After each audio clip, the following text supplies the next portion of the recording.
నమస్కారం. బాగున్నారా? చాలా సంతోషంగా ఉంది మిమ్మల్ని అందరినీ కలుసుకోవడం. అప్పుడే 5 సంవత్సరాలు అయిపోయిందా అనిపిస్తుంది. మే 13వ తేదీ మళ్ళీ ఎన్నికలు జరగబోతున్నాయి.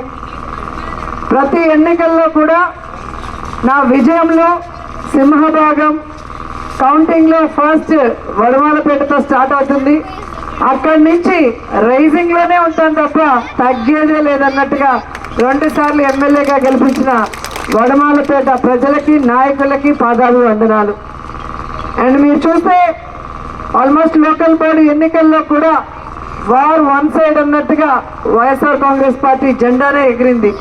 ఎందుకంటే ఈ దేశంలో ఏ ముఖ్యమంత్రి చేయనటువంటి విధంగా జగన్మోహన్ రెడ్డి పేద ప్రజలందరికీ కూడా ఒక అన్నలాగా, ఒక తమ్ముళ్లాగా, ఒక కొడుకులాగా అండగా నిలబడి ఆయన పాదయాత్రలో ఇచ్చిన ప్రతి వాగ్దానాన్ని నెరవేరుస్తూ ప్రతి సంక్షేమ పథకాన్ని కూడా అర్హులైన వారికి ఇంటింటికి అందించారు.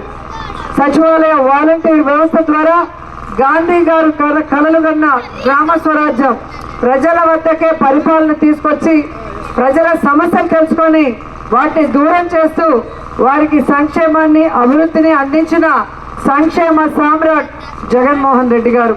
అలాగే మీరు చూస్తే చెప్పని అనేక కార్యక్రమాలు, జగనన్న సురక్ష, ప్రతి వాళ్ళకి కూడా కావాల్సిన 11 రకాల సర్టిఫికేట్ని వారి సచివాలయ పరిధిలోనే ఫ్రీ ఆఫ్ కాస్ట్తో ఇవ్వడం జరిగింది.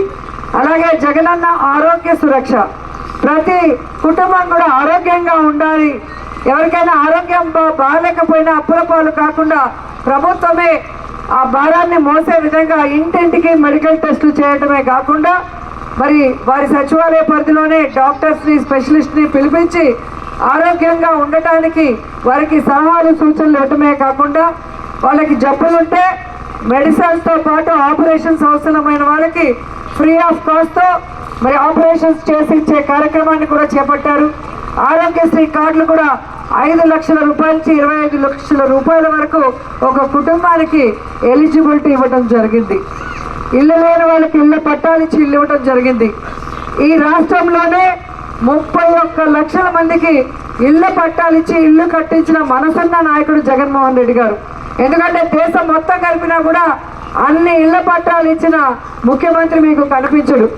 అలాగే ఆరోగ్యశ్రీ, అమ్మఒడి, చేయూత ఇవి ఇచ్చిన ముఖ్యమంత్రి ఏ రాష్ట్రంలో కూడా లేడు. మన చుట్టుపక్కల రాష్ట్రాల్లో మీరు ఒకసారి కనుక్కుంటే మీకే అర్థమవుతుంది.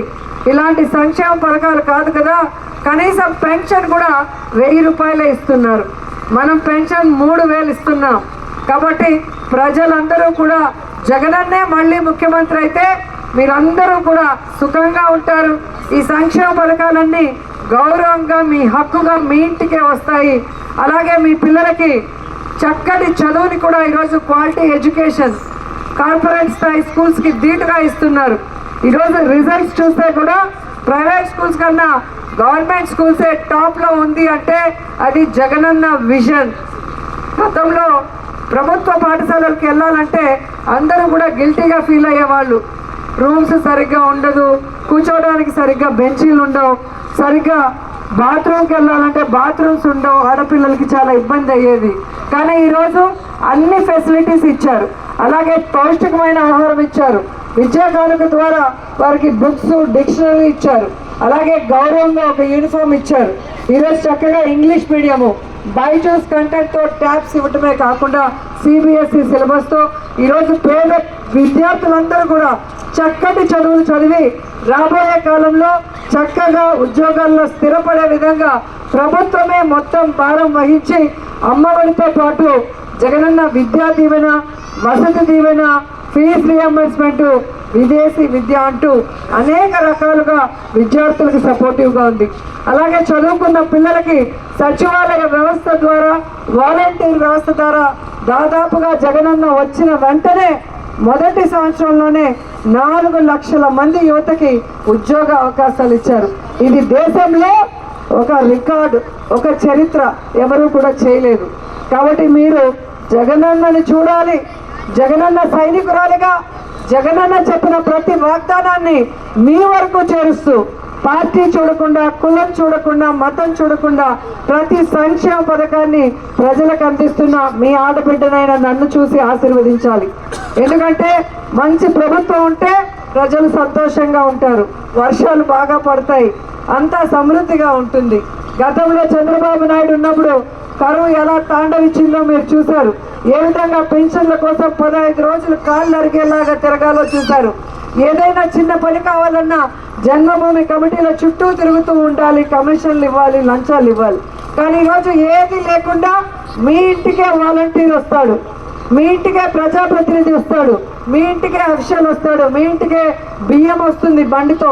అలాగే మీ ఇంటికే ఎమ్మెల్యేలు వస్తారు, మంత్రులు వస్తారు, ఎంపీలు కూడా వస్తారు.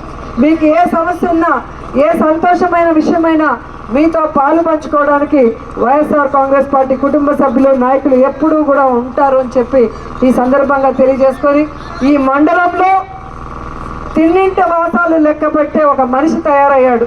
ఇంట్లో సర్పంచ్గా కూడా గెలవలేని వ్యక్తి 2 పదవులు వైఎస్ఆర్ కాంగ్రెస్ పార్టీ వల్ల అనుభవించి డబ్బులు సంపాదించుకొని ఈరోజు వైఎస్ఆర్ జెండాతో పదవి పొందిన అతను తెలుగుదేశం పార్టీకి ప్రచారం చేస్తూ ప్రతి ఊరిలో కూడా తిరుగుతున్నాడు. అలాంటి వాళ్ళు మీ ఊరికి వచ్చినప్పుడు వాళ్ళని నిలదీసి అడగాలి. ఈరోజు వైఎస్ఆర్ జెండాని మాకు చూపించి గెలిచిన నువ్వు తెలుగుదేశం పార్టీతో రావడానికి సిగ్గు లేదా? రాజీనామా చేసి తెలుగుదేశం పార్టీ కండువా వేసుకుని తర్వాత రా అని చెప్పండి. రెండవది, 14 సంవత్సరాలు తెలుగుదేశం పార్టీ అధికారంలో ఉంది. 3 సార్లు వాళ్ళు ఇచ్చిన మేనిఫెస్టోలో ఎన్ని చెప్పారు, ఎన్ని చేశారు, ఎందుకు తెలుగుదేశం పార్టీకి ఓటు వేయాలి అని నిలదీయండి. అలాగే జగనన్న ఇచ్చిన ప్రతి వాగ్దానాన్ని, అటు కోవిడ్ వచ్చినా, ఇటు వర్షాలు వచ్చినా, ప్రభుత్వానికి ఆదాయం లేకపోయినా, ప్రజలకి ఇబ్బంది లేకుండా, భారం లేకుండా తానే అన్నీ కూడా భరిస్తూ ప్రతి పేదవాడికి సంక్షేమాన్ని, అభివృద్ధిని అందించిన విషయం తెలియజేసి మేము వైఎస్ఆర్ కాంగ్రెస్ పార్టీకి ఫ్యాన్ గుర్తుకే ఓటేస్తాం. ఎందుకంటే జగనన్న మమ్మల్ని బిడ్డల్లాగా చూసుకుంటున్నాడు, ప్రతి కుటుంబానికి ఒక కొడుకులాగా పనిచేస్తున్నాడు. కాబట్టి మేము వైఎస్ఆర్సీపీతోనే ఉంటాం. నీలాగా తెన్నింటి వాసాలు లెక్క పెట్టమని వాళ్ళకి చెప్పాల్సిందిగా తెలియజేసుకుంటూ, ఎప్పట్లాగే వడమాలపేట నాకు అండగా నిలబడి నా విజయంలో సింహభాగంలో నిలుస్తుందని తలుస్తూ, నా కోసం ఎప్పుడూ కష్టపడి పనిచేసే నా వైఎస్ఆర్సీపీ కుటుంబ సభ్యులందరికీ కూడా మరోసారి పాదాభివందనలు తెలియజేసుకుంటూ సెలవు తీసుకుంటున్నాను. జై జగన్, జై జై జగన్, జగనన్న నాయకత్వం, జగనన్న నాయకత్వం, జగనన్న నాయకత్వం, జై జగన్.